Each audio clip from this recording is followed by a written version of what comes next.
ناظرین،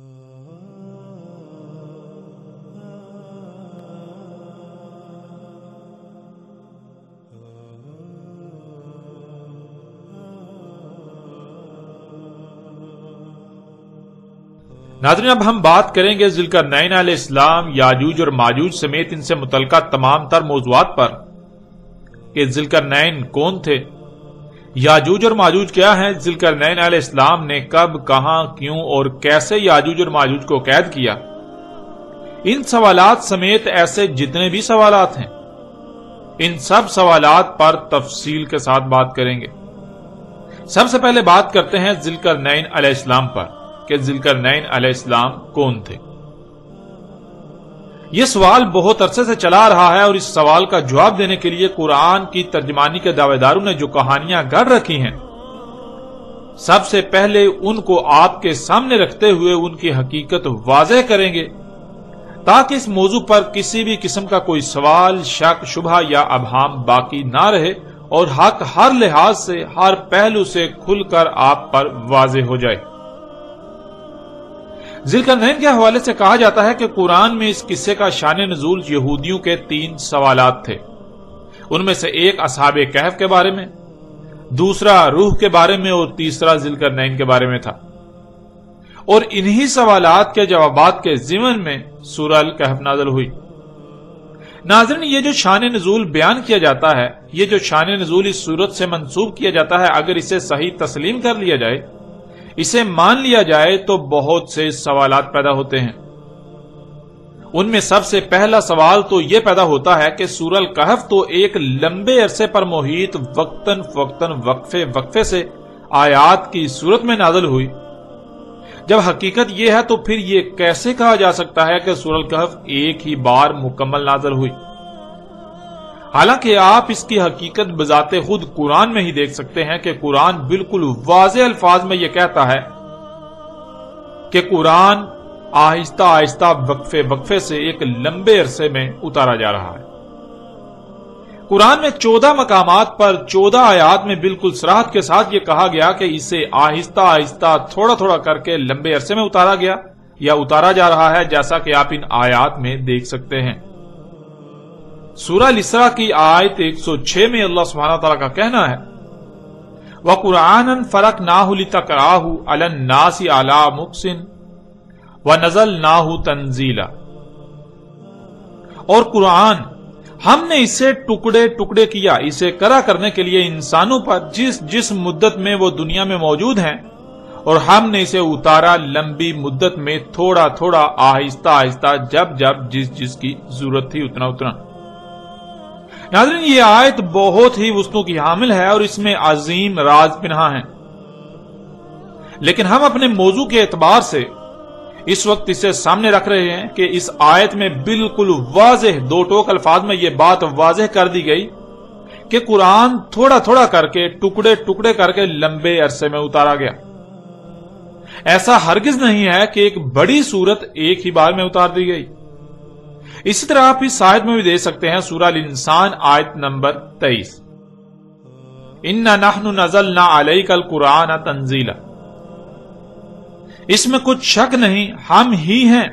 ہم نے اتارا تجھ پر قرآن وقتاً فوقتاً تھوڑا تھوڑا لمبے عرصے میں۔ ناظرین، ان آیات میں یہ بات بالکل کھول کر واضح کر دی گئی کہ قرآن لمبے عرصے میں ٹکڑے ٹکڑے کر کے تھوڑا تھوڑا کر کے وقتاً فوقتاً جب جتنی ضرورت تھی اتنا اتارا گیا یا اتارا جا رہا ہے، جس سے یہ بات بالکل جھوٹی، بے بنیاد اور غلط ثابت ہو جاتی ہے کہ یہودیوں کے 3 سوالات کے جوابات میں سورہ الکہف نازل ہوئی۔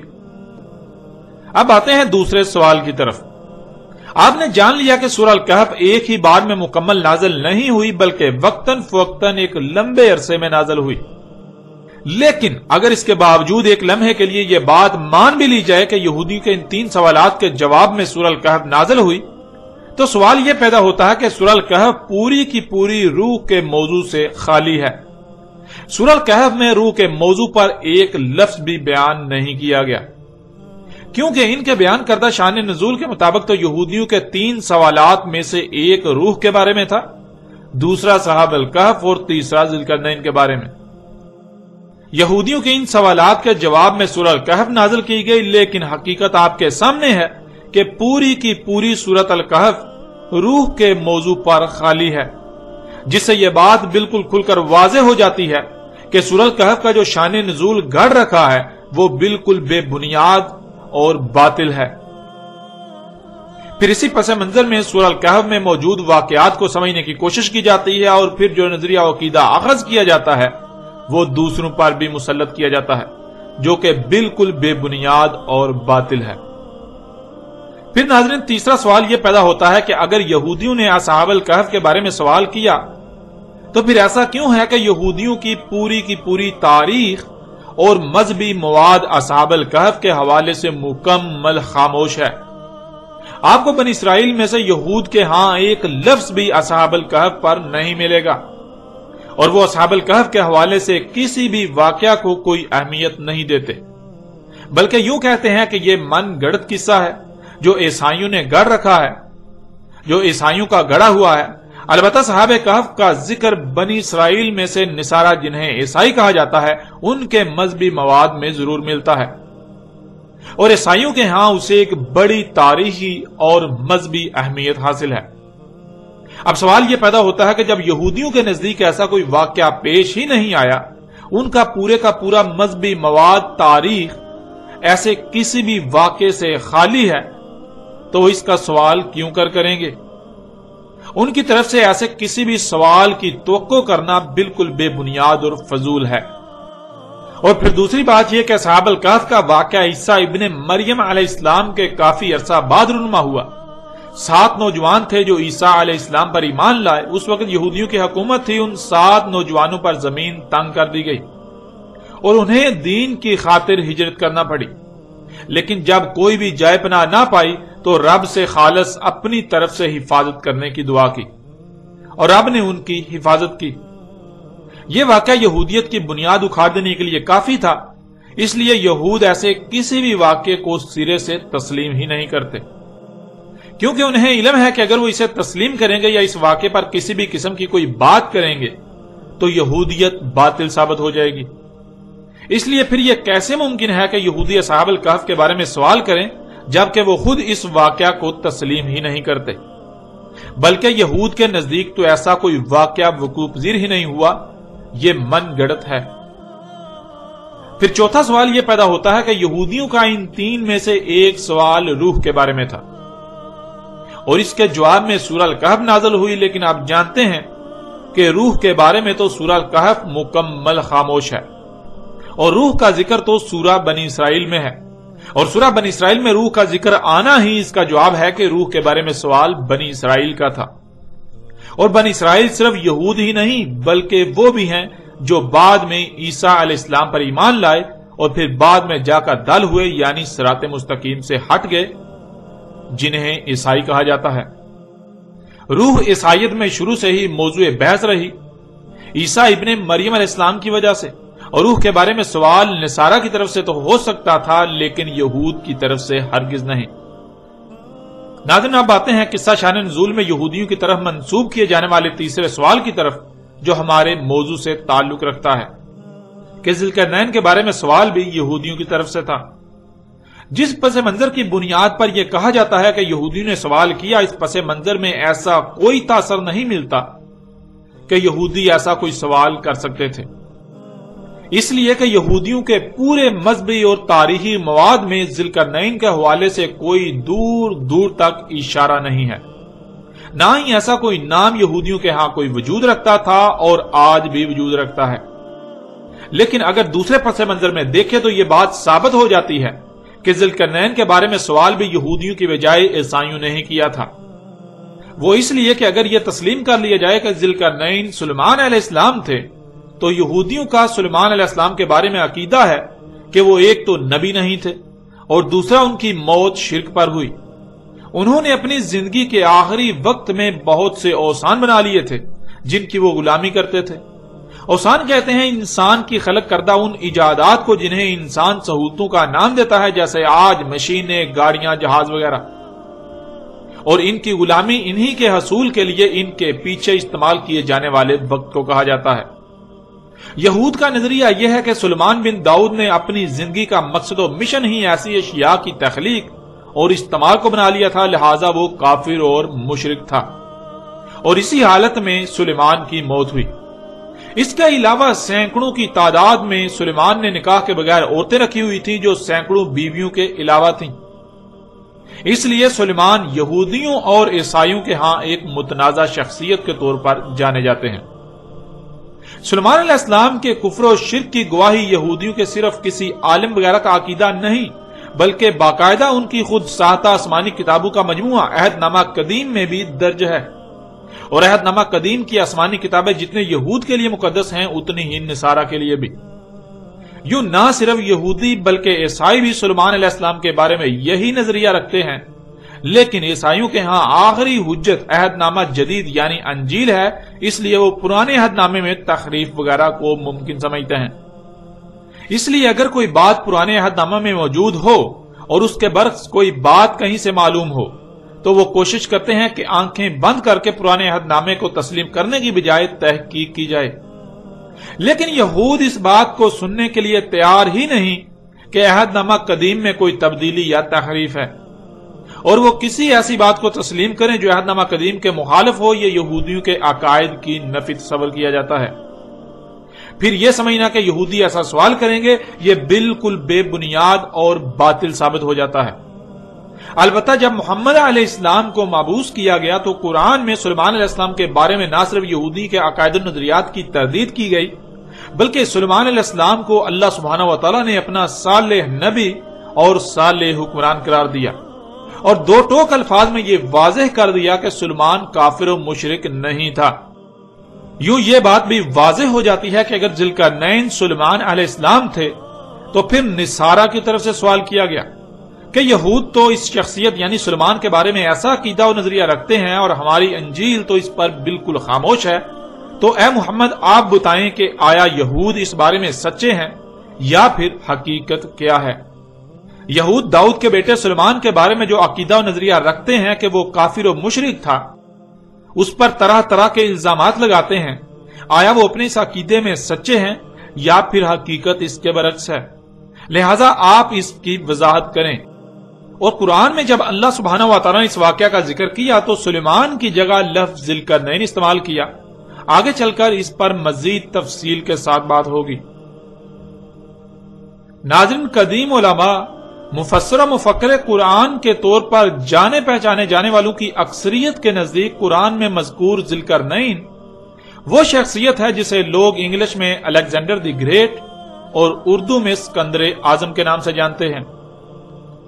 لیکن اس نظریے پر تنقید کرنے والوں کی ایک بڑی تعداد رہی جنہوں نے اسکندر اعظم یونانی کے ذوالقرنین ہونے پر بہت سے ایسے اعتراضات اٹھائے کہ اسے ذوالقرنین ماننے والے بھی ان سوالات کے جوابات نہ دے سکے اور الٹے عاجز آ گئے۔ مثلا قرآن میں مذکور ذوالقرنین زمین کے مغرب و مشرق تک پہنچا، اسے زمین کے مغرب و مشرق تک کا اقتدار و اختیار حاصل تھا، مکن حاصل تھا، اور اسکندر اعظم قرآن کی اس بات پر بالکل بھی پورا نہیں اترتا۔ دوسرا اعتراض کہ قرآن ذوالقرنین کو صالح مومن شخصیت قرار دیتا ہے، لیکن اسکندر اعظم یونانی ایک آتش پرست مشرک اور ظالم شخص تھا۔ پھر تیسرا اعتراض کہ ذوالقرنین نے یاجوج اور ماجوج کو سد کی تعمیر کر کے روک دیا، لیکن اسکندر اعظم نے ایسی کوئی سد تعمیر ہی نہیں کی۔ ناظرین، ان کے علاوہ بھی کئی اعتراضات ہیں، مگر یہ ایسے اعتراضات ہیں کہ جنہوں نے اسکندر اعظم یونانی کے ذوالقرنین ہونے کا عقیدہ و نظریہ رکھنے والوں کو لاجواب کر دیا، مگر چونکہ کئی صدیوں سے یہ روش چلی آ رہی ہے کہ خود سے غور و فکر نہیں کرنا، خود سے غور و فکر کر کے کوئی نئی بات اخذ نہیں کی جا سکتی سوائے اسی کے جو آباء و اجداد سے نسل در نسل چلا رہا ہے، اس لیے آج تک ہر کوئی آنکھیں بند کر کے اسکندر اعظم یونانی کو ہی ذوالقرنین مانتا ہوا چلا رہا ہے، اس کے باوجود کہ کوئی بھی اسے ذوالقرنین ثابت نہیں کر سکتا۔ دوسری طرف اعتراضات اٹھانے والوں نے بھی محض اعتراضات ہی اٹھائے، وہ اس کے برعکس کسی دوسری شخصیت کو سامنے نہ لا سکے جسے وہ ذوالقرنین کہہ سکتے ہوں۔ یوں ذوالقرنین کے حوالے سے سوال مزید الجھ گیا، وقت گزرتا گیا اور زمانہ جدید میں سب سے پہلے ایک ایسی شخصیت سامنے آئی جس نے سکندر اعظم کے ذوالقرنین ہونے کا رد کرتے ہوئے ایک نئی شخصیت کو ذوالقرنین ثابت کرنے کی بھرپور کوشش کی اور ایک دوسری شخصیت کو ذوالقرنین کے طور پر متعارف کرایا۔ زمانہ جدید کی یہ شخصیت نامور صحافی، سیاسی اور معروف مذہبی شخصیت ابوالکلام آزاد تھے، جنہوں نے یہود و نصارہ کی مذہبی کتابوں کا مجموعہ عہد نامہ قدیم میں مذکور ایک ایرانی بادشاہ سائرس کو قرآن میں مذکور ذوالقرنین قرار دیا، اور بہت سی نامور شخصیات نے نہ صرف ابوالکلام آزاد کے اس نظریے و عقیدے کی تائید و تصدیق کی، اسے تسلیم کیا، بلکہ اس کا خوب پرچار بھی کیا، جن میں غلام احمد پرویز، ابو العلا مودودی اور ڈاکٹر اسرار احمد وغیرہ سر فہرست ہیں۔ لیکن حضرت یہ بھی اپنی جگہ اٹل حقیقت ہے کہ جیسے سکندر اعظم یونانی آتش پرست مشرک تھا، بالکل ایسے ہی سائرس دی گریٹ ایرانی بھی نہ صرف آتش پرست مشرک بلکہ بہت بڑا ظالم و جابری شخص تھا، جس نے بستیوں کی بستیوں کو تہس نہس کیا اور اپنی سلطنت کی وسعت کے لیے آس پاس کی کمزور ریاستوں پر تسلط کے لیے انہیں کچل کر رکھ دیا، انہیں تباہ و برباد کر کے رکھ دیا، جس میں عام عوام کی ایک بہت بڑی تعداد اس ظلم و جبر کا شکار ہوئی۔ یہاں تک کہ یہودیوں اور عیسائیوں کے مذہبی مواد عہد نامہ قدیم یعنی پرانے عہد نامے میں بھی یہ بالکل واضح مذکور ہے کہ سائرس ایرانی نے خوب تباہی مچائی، اور یہودی اسے اس لیے پسند کرتے ہیں کہ اس نے نہ صرف یہودیوں کے ساتھ نرم رویہ اپنایا بلکہ صدیوں سے در بدر ذلیل و رسوا ہوتے یہودیوں کو واپس اسرائیل میں لا بسایا۔ لیکن حیران کن بات تو یہ ہے کہ ان تمام تر باتوں کو نظر انداز کرتے ہوئے ابوالکلام آزاد نے صرف ذوالقرنین پر ایک نیا نظریہ دینے کے لیے، ایک نیا عقیدہ و نظریہ پیش کرنے کے لیے سائرس ایرانی مشرک عظیم کو اپنے آباء و اجداد کے نقش قدم پر چلتے ہوئے سکندر اعظم کی طرح ذوالقرنین قرار دیا۔ اس مقصد کے لیے ابوالکلام آزاد نے تاریخ کی کتب کو کھنگالا تو دو ہی شخصیات سامنے آئیں، ایک سکندر اعظم یونانی اور دوسرا سائرس ایرانی۔ سکندر اعظم یونانی کو تو پہلے ہی ذوالقرنین قرار دیا جا چکا تھا، تو اس لیے اس کے مقابلے پر پیچھے ایک ہی شخصیت بچی، سائرس ایرانی، تو ابوالکلام آزاد نے اسے ہی ذوالقرنین قرار دیا۔ لیکن ناظرین، حقیقت کیا ہے؟ کیا حقیقت یہی ہے؟ کیا قدیم علماء، مفسر و مفکر قرآن کہلانے والی شخصیات جنہوں نے سکندر اعظم یونانی کو قرآن میں مذکور ذوالقرنین قرار دیا، وہ سب کی سب غلط اور ابوالکلام آزاد سچے تھے؟ یا پھر جیسے پہلو نے سکندر اعظم یونانی کو ذوالقرنین قرار دیا، بالکل ایسے ہی ابوالکلام آزاد نے اپنے آباء و اجداد کے نقش قدم پر چلتے ہوئے سائرس ایرانی کو ذوالقرنین قرار دیا؟ جیسے باقی لوگ اپنے علماء، مفکر و مفسر کہلانے والی بڑی بڑی نامور شخصیات کی آنکھیں بند کر کے تائید و تصدیق کرتے رہے اور ہر اعتراض کو نظر انداز کرتے رہے، بالکل ایسے ہی ابو العلا مودودی، غلام احمد پرویز اور ڈاکٹر اسرار احمد جیسی شخصیات نے بھی کیا کہ جو نظریہ ابوالکلام آزاد نے پیش کیا، انہوں نے ٹھان لی کہ ہر حال میں اسی کی تائید و تصدیق اور پرچار ہی کرنا ہے، تاکہ جیسے قدیم دور میں ایسے موضوعات پر لب کشائی کرنے والوں کو نمایاں مقام حاصل ہوا، بالکل ایسے ہی آج یہ لوگ بھی نمایاں مقام حاصل کر سکیں۔ اب آتے ہیں ناظرین اس طرف کہ حقیقت کیا ہے۔ حقیقت ہر لحاظ سے کھول کر آپ کے سامنے رکھتے ہیں، پھر فیصلہ آپ کے اختیار میں ہوگا کہ حق کیا ہے اور باطل کیا ہے۔ حق و باطل میں فرق اس قدر واضح ہو جائے گا کہ آپ کو رائے برابر بھی مشکل نہیں رہے گی حق پہچاننے میں۔ وہ لوگ جنہوں نے سکندر اعظم یونانی کو ذوالقرنین کہا یا مانتے ہیں، اور ان کے برعکس وہ لوگ جنہوں نے سائرس ایرانی کو ذوالقرنین کہا یا مانتے ہیں اور مان رہے ہیں، دونوں نے ہی قرآن کے برعکس تاریخ کی کتب کا سہارا لے کر اپنا اپنا نظریہ اخذ کیا۔ یہ بات جان لیں کہ قرآن میں نہ تو سکندر اعظم کا نام آیا اور نہ ہی سائرس ایرانی کا۔ ان دونوں شخصیات کو ذوالقرنین ثابت کرنے کے لیے قرآن کے علاوہ تاریخی کتب کا سہارا لیا گیا۔ اب آتے ہیں قرآن کی طرف اور قرآن سے ہی سوال کرتے ہیں کہ کیا ان دونوں میں سے کوئی ذوالقرنین تھا؟ اگر نہیں تو پھر ذوالقرنین کون تھا؟ کیا قرآن اس پر خاموش ہے؟ کیا قرآن کا مقصد صرف سوال کھڑا کرنا ہے اور اس سوال کا جواب دینا قرآن پر فرض نہیں ہے؟ ذوالقرنین کون ہے؟ کیا قرآن اس پر رہنمائی نہیں کرتا؟ قرآن اس پر خاموش ہے جو ان لوگوں نے قرآن کے برعکس کتابوں سے رجوع کیا؟ کیا قرآن اپنے علاوہ دوسری کتب کی طرف کسی بھی معاملے میں رہنمائی کے لیے جانے کی اجازت دیتا ہے؟ اگر اجازت دیتا ہے تو اس کا مطلب کہ قرآن مکمل رہنمائی کا دعویٰ نہیں کر سکتا۔ قرآن بعض معاملات میں بعض سوالات پر عاجز آ سکتا ہے۔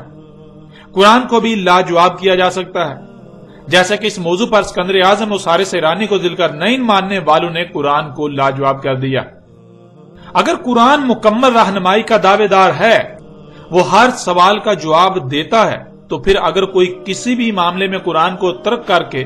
اس کے برعکس کسی اور کی طرف رخ کرتا ہے، کسی اور سے رجوع کرتا ہے، تو قرآن ایسوں کے حوالے سے کیا کہتا ہے؟ ان سب سوالات کے جوابات بذات خود قرآن سے ہی آپ کے سامنے رکھتے ہیں۔ اس وقت آپ کو سکرین پر سورہ الاسراء کی آیت نمبر 99 نظر آ رہی ہے۔ وَلَقَدْ صَرَفْنَا لِلنَّاسِ فِي هَذَا الْقُرْآنِ مِنْ كُلِّ مَثَلٍ فَأَبَىٰ أَكْثَرُ النَّاسِ إِلَّا كُفُورًا، اور تحقیق کے یعنی تم اپنی طرف سے پوری تحقیق کر لو، اپنے گھوڑے دوڑا لو، جو کہا جا رہا ہے وہی تمہارے سامنے آئے گا، وہی حق ہے۔ ہم نے ہر پہلو سے، ہر لحاظ سے پھیر پھیر کر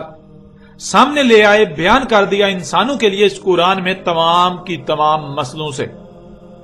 بس انکار کر دیا انسانوں کی اکثریت نے، مگر اس لیے کہ جو کچھ بھی انہیں عطا کیا گیا وہ اس مقصد کے لیے استعمال ہی نہیں کرنا چاہتے جس مقصد کے لیے انہیں عطا کیا گیا۔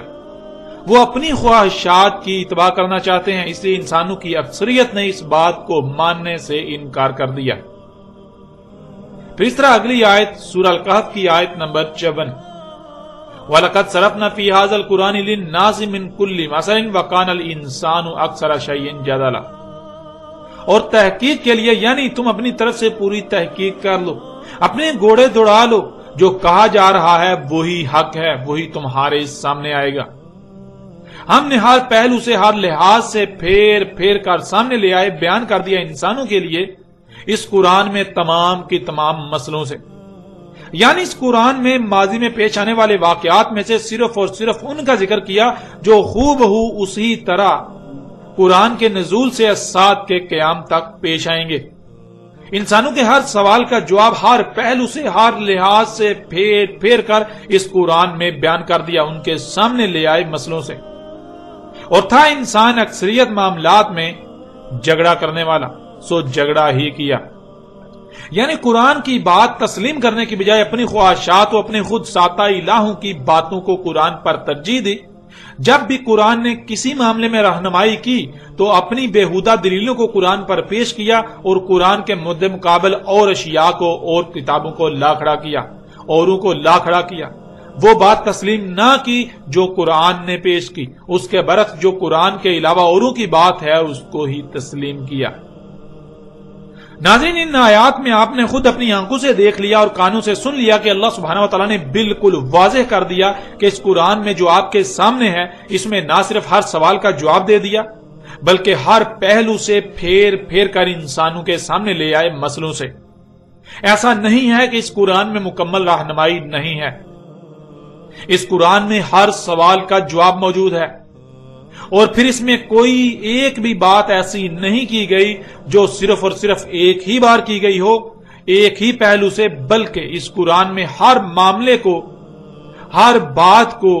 جو انسانوں کو پیش آنی ہے، جو انسانوں کو پیش آنا تھا، ہر سوال کو، ہر اس سوال کو جو انسانوں کے سامنے کھڑا ہونا تھا، اسے ہر پہلو سے پھیر پھیر کر بیان کر دیا۔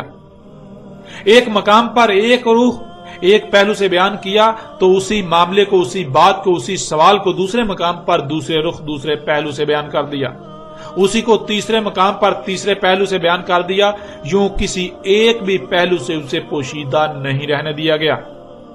قرآن میں کوئی ایک بھی معاملہ، کوئی ایک بھی بات ایسی نہیں ہے جو صرف کسی ایک ہی مقام پر اور ایک ہی بار بیان کی گئی، بلکہ ہر معاملے کو ایک سے زائد مقامات پر ہر پہلو سے پھیر پھیر کر بیان کر دیا۔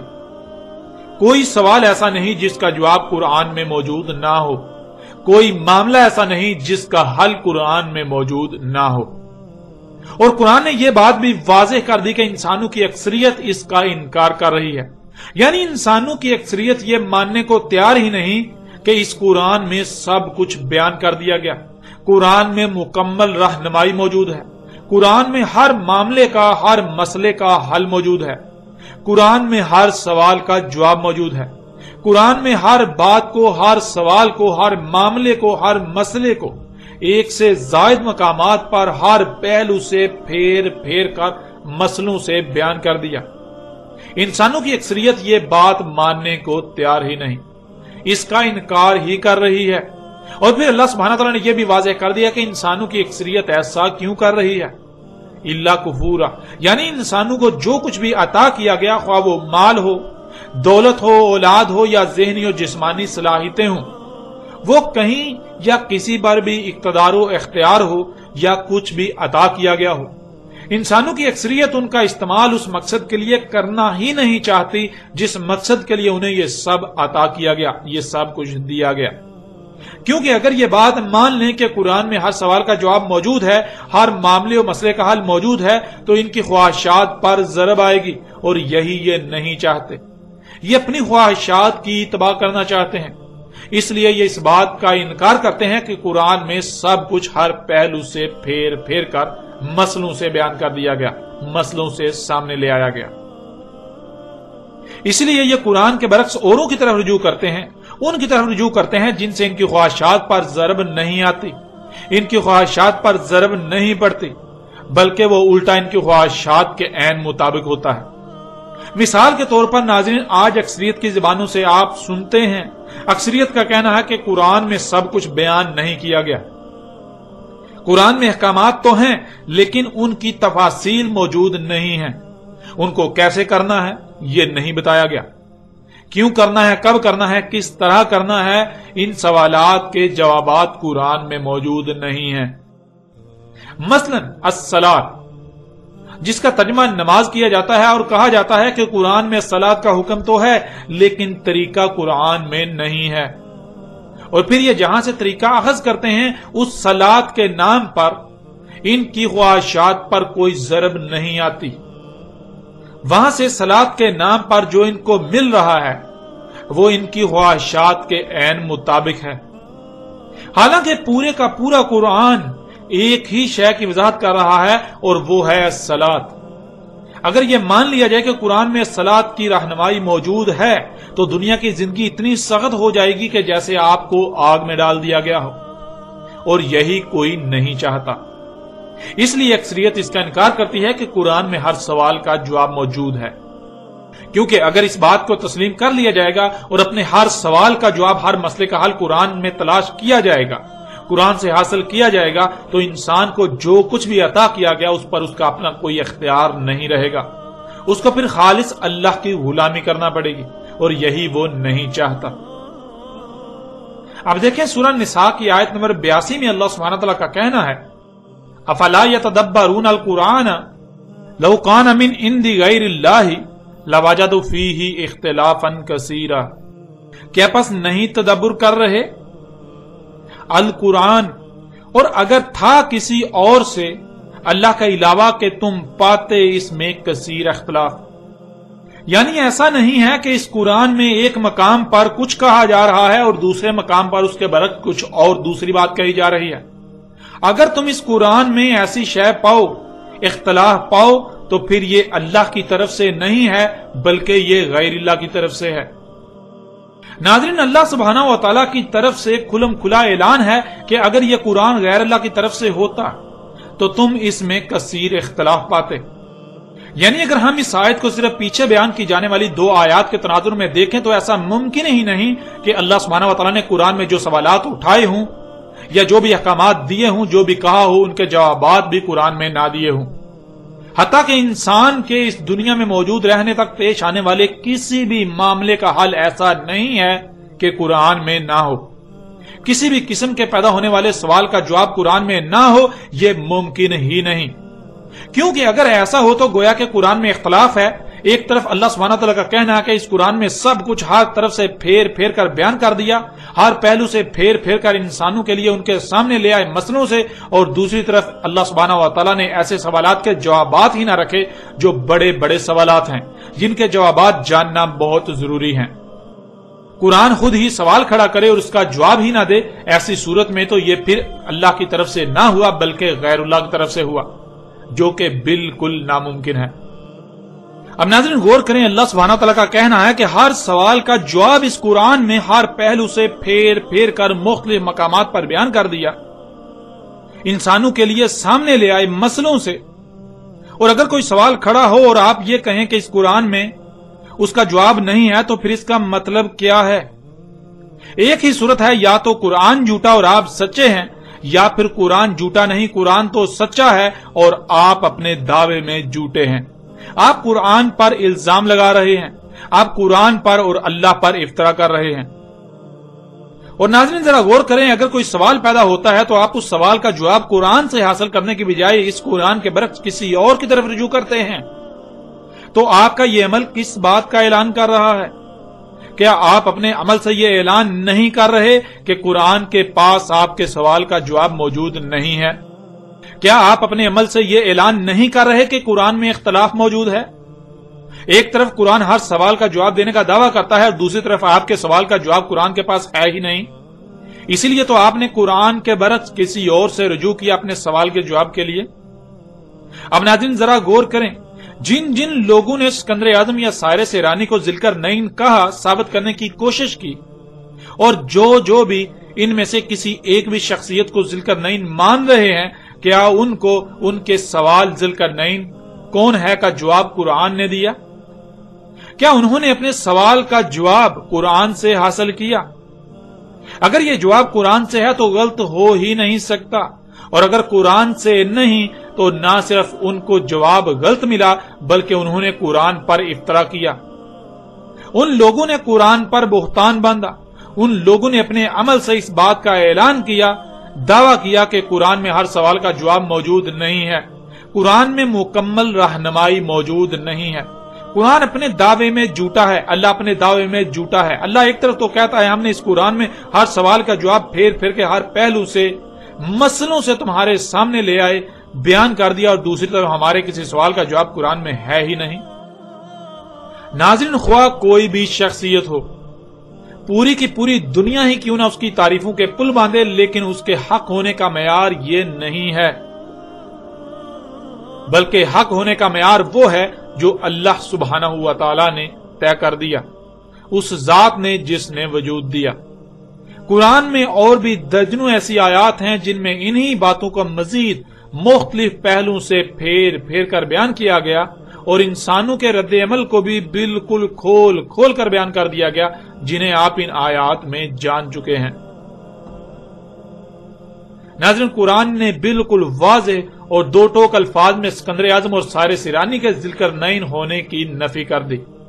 اور جن لوگوں نے ان شخصیات کو ذی القرنین بنایا ہوا تھا ان کی حقیقت بھی اللہ سبحانہ و تعالی نے چاک کر کے رکھ دی۔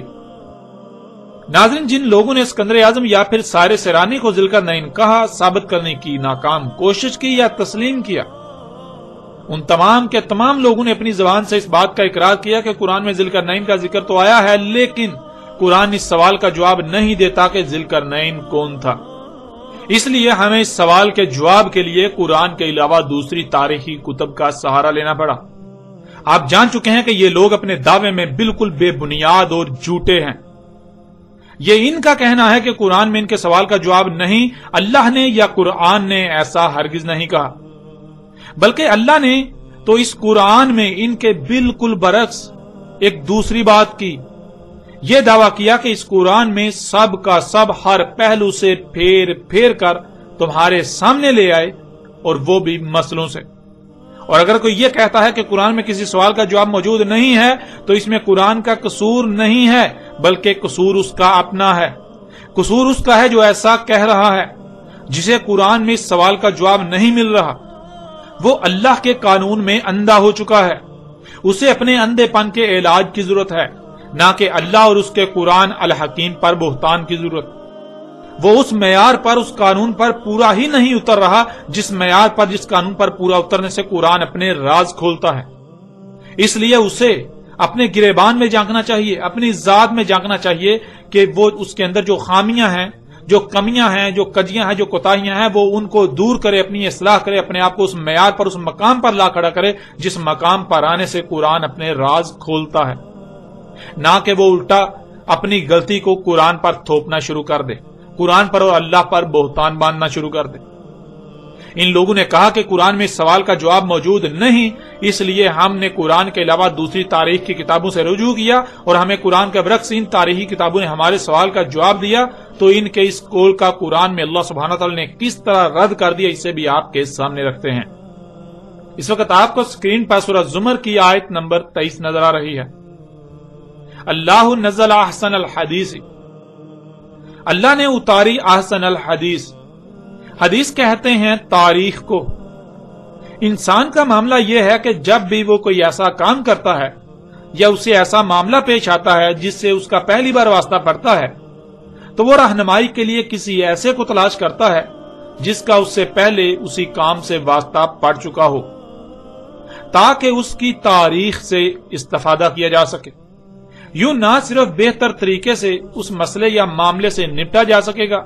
بلکہ ہر ممکن حد تک نقصان سے بچا جا سکتا ہے۔ بالکل ایسے ہی جیسے آپ اپنی زندگی میں پہلی بار کوئی قیمتی شے خریدتے ہیں جس کے بارے میں پہلے سے آپ کے پاس کوئی علم نہیں ہوتا، تو آپ کسی ایسے شخص سے رہنمائی لیتے ہیں جو آپ سے پہلے اس شے کو خرید کر استعمال کر چکا ہوتا ہے۔ اگر کوئی ایسا شخص نہ ملے تو آپ کسی ایسے شخص کی تاریخ سے رہنمائی لیتے ہیں تاکہ کسی بھی قسم کی غلطی یا نقصان سے بچا جا سکے۔ یہی معاملہ دنیا میں آباد مجموعی طور پر انسانوں کا ہے۔ جب بھی انسانوں کو کوئی مسئلہ پیش آتا ہے تو رہنمائی کے لیے تاریخ سے رجوع کرنا ناگزیر ہوتا ہے، اس لیے یہ تاریخ سے رجوع کرتے ہیں، اور اسی مقصد کے لیے اللہ سبحانہ و تعالی نے احسن الحدیث اس قرآن کی صورت میں اتاری۔ یعنی یہ قرآن ایسی تاریخ ہے جس سے حسن کوئی تاریخ نہیں ہے، یہ قرآن احسن تاریخ ہے۔ ایسی ہی ایک دوسری آیت آپ کو قرآن میں ملے گی جس سے آپ اس آیت کو بآسانی سے سمجھ سکتے ہیں، اور وہ آیت ہے سورہ المومنون کی آیت نمبر 14۔ اللہ احسن الخالقین، خالقین جمع کا صیغہ ہے جس کے معنی ہیں ایک سے زائد خلق کرنے والے۔ ان میں اللہ حسن خالق ہے، تو جو حسن ہو، جس سے حسن کوئی نہ ہو، اسے اخذ کیا جائے گا، اسی کو خالق بنایا جائے گا۔ یعنی ایسا نہیں ہے کہ اللہ خلق کرنے والوں میں حسن خالق ہے، اللہ حسن خالق ہے، اس بات کا محض زبان سے اقرار کرنا ہے، اور اللہ کے علاوہ اوروں کو بھی خالق بنایا جا سکتا ہے، ایسا ہرگز نہیں، ایسا قطعاً نہیں۔ اللہ احسن الخالقین کا مطلب یہ ہے کہ جو احسن خالق ہے اسے ہی اخذ کیا جائے گا، اور جو احسن نہیں ہے اسے ترک کر دیا جائے گا۔ تو اللہ احسن خالق ہے، اس لیے خالقین میں سے جو احسن ہے، اللہ احسن خالق ہے، صرف اور صرف اللہ ہی کو خالق بنایا جائے گا، اور اللہ کے علاوہ جو بھی خالقین ہیں، جو خالق ہیں جو کہ احسن نہیں ہیں، انہیں ترک کر دیا جائے گا، انہیں خالق نہیں بنایا جائے گا، انہیں اخذ نہیں کیا جائے گا۔ اللہ احسن الخالقین کا مطلب ہے کہ اللہ سے احسن کوئی خالق نہیں ہے،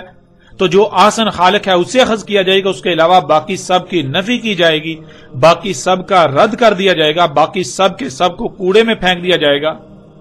تو بالکل ایسے ہی اللہ نزل احسن الحدیث، جو حدیث یعنی تاریخ اللہ نے اتاری ہے وہ احسن تاریخ ہے، اس سے حسن کوئی تاریخ نہیں ہے، اس لیے جو احسن ہے اسے اخذ کیا جائے گا، باقی سب کا رد کر دیا جائے گا۔ جب اللہ کسی بھی معاملے یا مسئلے میں رہنمائی کے لیے قرآن کو احسن الحدیث قرار دے رہا ہے، تو اگر کوئی احسن تاریخ کو چھوڑ کر جو احسن نہیں ان سے رہنمائی لیتا ہے تو کیا وہ تاریخ کی کتابیں اس کی حاجت کو پورا کر سکتی ہیں؟ اسے بہتر جواب دے سکتی ہیں؟ اس کی بہتر رہنمائی کر سکتی ہیں؟ اسے صحیح جواب دے سکتی ہیں؟ نہیں، بالکل نہیں۔ جن کی اپنی کوئی بنیاد نہیں، جو خود خامیوں خرابیوں سے بھرپور ہوں، جو احسن نہیں ہیں، وہ کسی دوسرے کو نفع کیسے دے سکتی ہیں؟ جو تاریخ احسن ہے ہی نہیں، کیا وہ سوال کا احسن جواب دے سکتی ہے؟ نہیں، بالکل نہیں۔ اب جب کہ قرآن کے علاوہ کوئی احسن تاریخ ہے ہی نہیں تو پھر اس قرآن کے علاوہ کسی تاریخ کی کتاب سے رہنمائی نہیں لی جا سکتی۔ اس قرآن کے علاوہ تاریخ کی ہر کتاب کو کوڑے دان میں پھینک دیا جائے گا، ردی کی ٹوکری میں پھینک دیا جائے گا۔ اگر کوئی اس قرآن کو چھوڑ کر کسی دوسری کتاب سے رہنمائی کے لیے رجوع کرتا ہے تو سوائے دھوکے کے اس کے ہاتھ کچھ نہیں آئے گا۔ اب آپ خود غور کریں، جب اللہ اس قرآن کو احسن تاریخ قرار دے رہا ہے اور اس قرآن کے علاوہ کسی بھی تاریخ سے رہنمائی کی اجازت نہیں دے رہا بلکہ الٹا سختی کے ساتھ روک رہا ہے، تو اس کے باوجود جو ایسا کرتے ہیں تو اللہ کے نزدیک ایسے لوگوں کی حقیقت کیا ہوگی؟ اللہ کے نزدیک ایسا کرنے والوں کی حقیقت کیا ہے؟ جو ایسا کریں گے ان کے ہاتھ کیا آئے گا؟ ان کے ہاتھ سوائے باطل کے کچھ نہیں آئے گا۔ اور جن لوگوں نے اسکندر اعظم یا سائرس ایرانی کو ذوالقرنین قرار دیا، وہ لوگ تو خود اپنی زبان سے اس بات کا اقرار کر رہے ہیں کہ ذوالقرنین کے بارے میں جاننے کے لیے انہوں نے احسن تاریخ قرآن کے برعکس دوسری تاریخ سے رجوع کیا جس نے انہیں ان کے سوال کا جواب دیا۔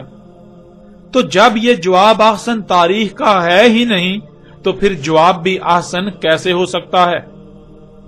بالکل نہیں ہو سکتا۔ غیر قرآن کا جواب بالکل بے بنیاد، باطل اور محض دھوکے کے سوا کچھ نہیں۔ اور اس سے بڑھ کر تو یہ کہ جب آپ قرآن کو چھوڑ کر کسی دوسری تاریخ سے رہنمائی کے لیے رجوع کرتے ہیں تو آپ اپنے عمل سے اس قرآن کے احسن الحدیث ہونے کا کفر کرتے ہیں۔ ظاہر ہے رہنمائی اس سے لی جائے گی جو احسن ہے، اور جب آپ نے اس قرآن کے برعکس کسی دوسرے سے رہنمائی لی، کسی دوسری تاریخ سے رہنمائی لی، تو آپ نے اپنے عمل سے یہ ثابت کر دیا کہ آپ غیر قرآن کو احسن الحدیث تسلیم کر رہے ہیں اور قرآن کے احسن الحدیث ہونے کا انکار کر رہے ہیں۔